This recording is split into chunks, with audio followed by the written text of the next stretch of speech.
Nia Nur Khasanah. My name is Binti Halimah. My name is Yanfa. My name is Mochamad Zakki. We want to make complete spring rolls. The reason why we want to make this snack is because we want to make a snack that contains various kinds of nutrients. This snack is very easy to make and the ingredients are very easy to obtain. Let's cooking! The ingredients are bean curd, rice, cooked chicken meat, lettuce, carrot, and avocado. Soak the bean curd with water.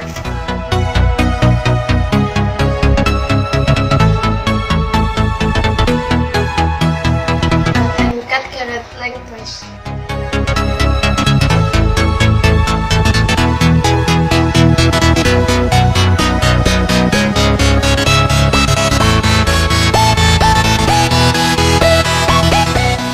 Boil the carrot for 2 minutes.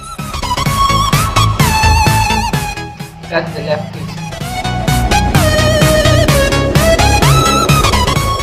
Slice the avocado.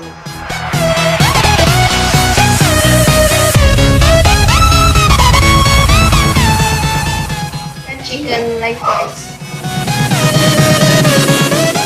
Like this. Curd. Cut with rice. Add carrot. Chicken, lettuce, and avocado. Then fold the end, roll them to cover the filling. Repeat until the content.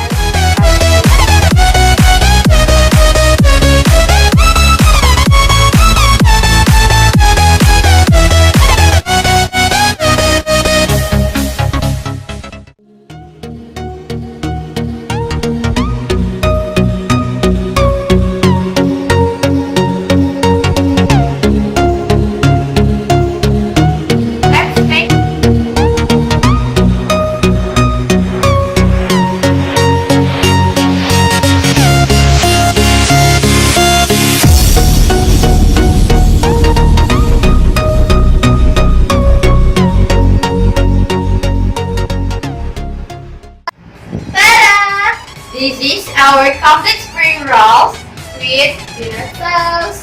Thanks for watching. Bye-bye!